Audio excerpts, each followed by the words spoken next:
कि काफ़ी इश्यूज भी हैं और बर्डन भी है ऑन द एक्सचेकर।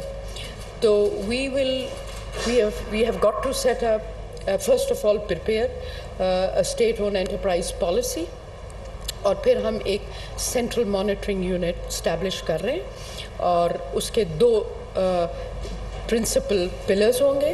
एक उसका ये होगा कि it will help the various ministries strengthen the corporate governance of the SOEs, और दूसरा the entities that are ready to take forward and prepare them for listing or privatization. And lastly, जिस चीज़ को हम पुश करना चाह रहे हैं वो ये है कि डेट का जो बर्डन है of the state own enterprises वो इस वक्त सोली बैंकिंग सेक्टर पे है, और इवन जो हम बोरोइंग करते हैं वो बैंकिंग सिस्टम से रेज होती है लार्जली। तो हम उसको डाइवर्सिफाई करेंगे थ्रू द कैपिटल मार्केट। उससे न सिर्फ कैपिटल मार्केट की डेप्थ और ब्रेथ बढ़ेगी, लेकिन हम कोशिश करेंगे कि जो गवर्नमेंट सिक्योरिटीज़ हैं उनको पाकिस्तान स्टॉक एक्सचेंज पे भी फ्लोट किया जाए, ताकि उनकी मैच्योरिटी भी स्ट्रेच हो, और उसके साथ एक आम आदमी भी गवर्नमेंट सिक्योरिटीज़ में इन्वेस्ट कर सकेगा, और इसकी वजह से होपफुली इम्पैक्ट भी आएगा, क्योंकि लिक्विडिटी ज़्यादा बढ़ेगी तो प्राइसिंग एडजस्टमेंट्स भी उसमें हो जाएगी। So those are just few highlights I wanted to share with you. बहुत शुक्रिया कॉमर्स मिनिस्टर गौहर एजाज साहब। बिस्मिल्लाहिर्रहमानिर्रहीम। अस्सलाम वालेकुम। आपको मालूम है कि 2022 में पाकिस्तान की रिकॉर्ड इंपोर्ट्स हुई थी $78 बिलियन की, और रिकॉर्ड एक्सपोर्ट्स भी थी 32 बिलियन की, जिसका मजमूई तखमीना तकरीबन हमारे ट्रेड का $110 बिलियन बनता था। अब इसमें से जो 78 की इंपोर्ट हुई हमारे पास, उसके सामने रेमिटेंस और एक्सपोर्ट मिला के सिर्फ जो है वो 55-56 बिलियन थे।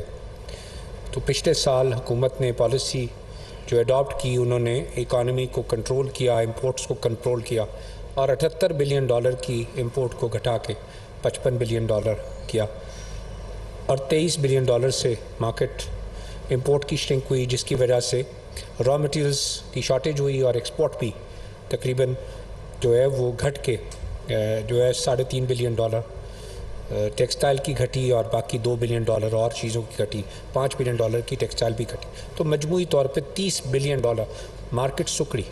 आज के दिन हमारा कॉमर्स मिनिस्ट्री की तरफ से, इंडस्ट्री की तरफ से पॉइंट ऑफ व्यू था कि अब हमें मार्केट्स को खोलने की ज़रूरत है, कि सनत जो है उसमें जब बंद हुई तो चीज़ें महंगी हो गई, जब रॉ मटेरियल शॉर्टेजेस हुई तो चीज़ें बाज़ारों में महंगी हो गई, और उसमें जो है वो अनसर्टेनिटी आई उसकी सप्लाई चेन में।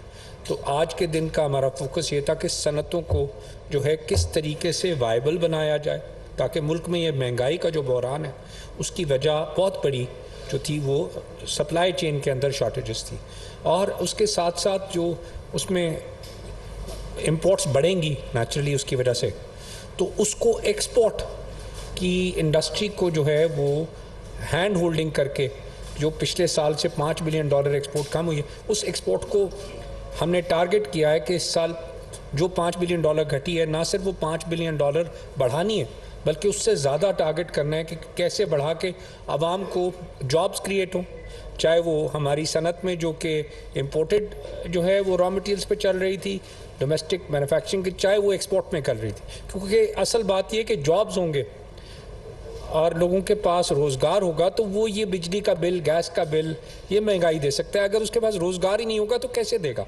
तो मेरी फ़िलॉसफी आज जो हमने SIFC को दी कि हमने अपने इकॉनमी को दोबारा से खोलना है, हमने इंडस्ट्री को भी खोलना है, हमने जो है वो एक्सपोर्ट को भी खोलना है, नई मार्केट्स भी खोलनी है, एक्सप्लोर करनी है, और सनतों को जो है वो तरजीहाती बुनियाद पे दोबारा से जो है उसको रिवाइव करना है।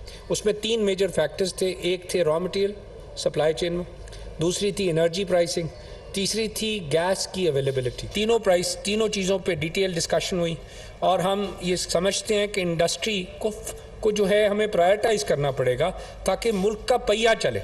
अगर सनत चलेगी तो मुल्क का पहिया चलेगा, और सनत चलेगी तो हमारे मुल्क का कारोबार बढ़ेगा। तो आज का फोकस ये था कि ट्रेड कैसे बढ़ाएं, सनतों को वापस कैसे चलाएं। महंगाई का जो बहरान आया हुआ है, वो महंगाई का भी बहरान इसी तरह कंट्रोल होगा जब एक्सपोर्ट बढ़ेगी। ये जो आज 300 का डॉलर है, ये 300 का डॉलर 250 का भी हो सकता है अगर मुल्क की एक्सपोर्ट की सनत चल पड़े, और वो सनत और उससे सारी महंगाई टूट जाएगी। लेकिन ये सब मार्केट बेस होना है, ये कोई जो है वो फोर्स नहीं हो सकता। एक्सपोर्ट बढ़ेगी, डॉलर बढ़ेंगे, और उसी से मुल्क में इस्तेहकाम आना, क्योंकि आपने कमाना है और कमा के लाना है तो ही आप खर्च कर सकते हैं। कमाए बगैर आप कर्जा लेके नहीं खर्च कर सकते। तो आज बड़ी डिटेल में इसके ऊपर प्रेजेंटेशन हुई और बड़ी डिटेल में इस बात को भी डिस्कस किया कि जो स्मगलिंग है उससे हमारे मुल्क को बहुत नुकसान हुआ। स्मगलिंग को किस तरीके से कंट्रोल करना है ताकि हमारे जो रेगुलेटेड चैनल्स हैं, जो कि हमारा निज़ाम है पाकिस्तान का, उस निज़ाम के तहत इम्पोर्ट्स हों और स्मगलिंग को हर सूरत में डिस्करेज किया जाए। Thank you. वज़ीर तवानाई मोहम्मद अली साहब, ये आपकी तरफ लाना है इसको बेटा, ये ठीक है? ठीक, ऑन कर दूँ? ये ऑन जी। अस्सलाम वालेकुम एवरीवन। आज एनर्जी के हवाले से जो चीज़ें हुई हैं डिस्कस, वो पावर और पेट्रोलियम दोनों से रिलेटेड हैं। पावर के अंदर 3 बड़े इश्यूज डिस्कस हुए हैं। पहली चीज़ कि इलेक्ट्रिसिटी की कॉस्ट को कैसे कंट्रोल किया जाए, और उसके अंदर जो एक बहुत बड़ा फैक्टर है जो 2 रोज़ पहले आपसे डिस्कस भी हुआ था कि जो चोरी रोकने के इक़दामात हैं उनके ऊपर डिस्कशन हुआ है कि उनको बेहतर से बेहतर कैसे बनाया जाए। दूसरी चीज़, चूँकि हमारे पास इस वक्त कैपेसिटी विंटर में ज़्यादा होती है, तो हम इंक्रीमेंटल सप्लाई जो इंडस्ट्रीज़ ख़ास तौर पे पिछले सालों के मुकाबले में ज़्यादा अगर यूज़ करती हैं बिजली, तो उनको ऐसा टैरिफ दें कि हमारी कैपेसिटी पेमेंट्स के अंदर लॉसेस ना हो। तो बिजली की कीमत को कंट्रोल करने के ऊपर काफ़ी डिस्कस हुआ है। दूसरी चीज़, जो डिस्ट्रीब्यूशन कंपनीज है हमारी डिस्कोस, उनको उनकी गवर्नेंस कैसे बेहतर करनी है और उनको प्रोविंसेस से बात करनी है, उनको बेचने की या प्राइवेटाइजेशन करनी है, इस पर काफ़ी डिस्कस हुआ है। और गवर्नेंस के अंदर जो पहला स्टेप है, उनके बोर्ड्स को स्ट्रेंथन करना है और मैनेजमेंट को स्ट्रेंथन करना है। अगर उनके बोर्ड्स और मैनेजमेंट स्ट्रांग हो गए तो वहीं से इब्तिदा होगी कि किस तरीके से चोरी कंट्रोल हो, रिकवरी हो, तो उसके ऊपर काफ़ी डिस्कशन हुआ है।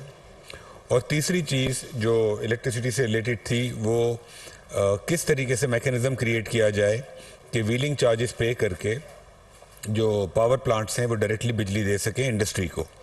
उससे हमारे पास जो एक्सेस कैपेसिटी है वो भी बिक जाएगी और इंडस्ट्री को एक कंटिन्यूस सप्लाई ऑफ इलेक्ट्रिसिटी भी हो जाएगी। पेट्रोलियम के हवाले से जो पहली चीज़ है जो कि थोड़ी सी अलार्मिंग है, हमारा इस वक्त सालाना 350 अरब का लॉस होता है गैस सेक्टर के अंदर। हमारा इस वक्त सालाना 350 अरब का लॉस होता है गैस सेक्टर और जो अपस्ट्रीम एक्सप्लोरेशन सेक्टर उसको मिलाकर। और ये पिछले चंद सालों में, पिछले आज से 4 साल पहले ये तकरीबन 1000 अरब था और आज ये इंटरेस्ट कॉस्ट मिला के 2700 अरब हो चुका है। तो तकरीबन ये 2700 अरब जो है ये बहुत तेज़ी से बढ़ रहा है 350 अरब के हिसाब से। तो गैस की जो प्राइसिंग है स्ट्रक्चर, वो हमें किस तरीके से उसमें जो ख़राबियाँ हैं वो सही करनी है ताकि गवर्नमेंट को ये सालाना नुकसान से रोका जाए। दूसरा, गैस की सप्लाई, जैसे कॉमर्स मिनिस्टर ने कहा कि अगर गैस की सप्लाई होगी तो इंडस्ट्री चलेगी, और हमारे पास गैस की किल्लत होती है सर्दियों के अंदर, लोड शेडिंग भी होती है। अब प्रॉब्लम यह है कि इस वक्त जो मुल्क में नेचुरल गैस है वो कम है जो हमारी रिक्वायरमेंट है उससे, तो हम LNG मंगवाते हैं और LNG के जो हैं वो 2 टर्मिनल हमारे पास हैं, तो उनको अगर हम फुली यूटिलाइज भी करें तो भी गैस की शॉर्टेज होगी।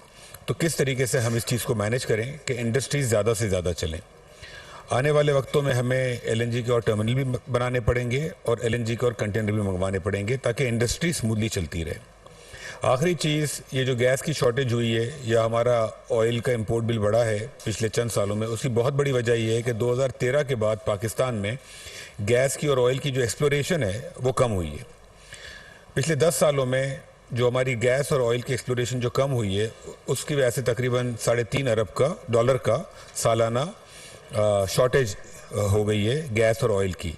और उसकी वजह ये है कि हमारा जो सर्कुलर डेट इतना ज़्यादा हो गया है, उससे पेमेंट नहीं होती एक्सप्लोरेशन कंपनीज़ को, और फिर वो मुल्क छोड़ के बहुत सारी बाहरी कंपनीज चली भी गई हैं। तो हमें इसके ऊपर फोकस करना है कि गैस के एक्सप्लोरेशन हो, ऑयल के एक्सप्लोरेशन हो, ताकि लोकली अगर हमारे पास हमारे ही रिजर्व से ऑयल एंड गैस हम निकालेंगे तो हमारा इंपोर्ट बिल भी कम होगा और हमारी सप्लाई भी बेहतर होगी।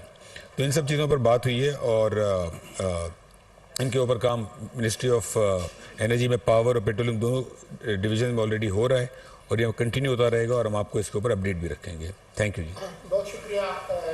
इससे पहले के सवाल लें, मैं सिर्फ ये अर्ज़ कर दूं कि क्योंकि वक्त बहुत कम है तो हम चंद सवाल ही लेंगे, लेकिन आपसे गुजारिश है कि आप एक ही सवाल करें, एक से ज़्यादा सवाल ना करें।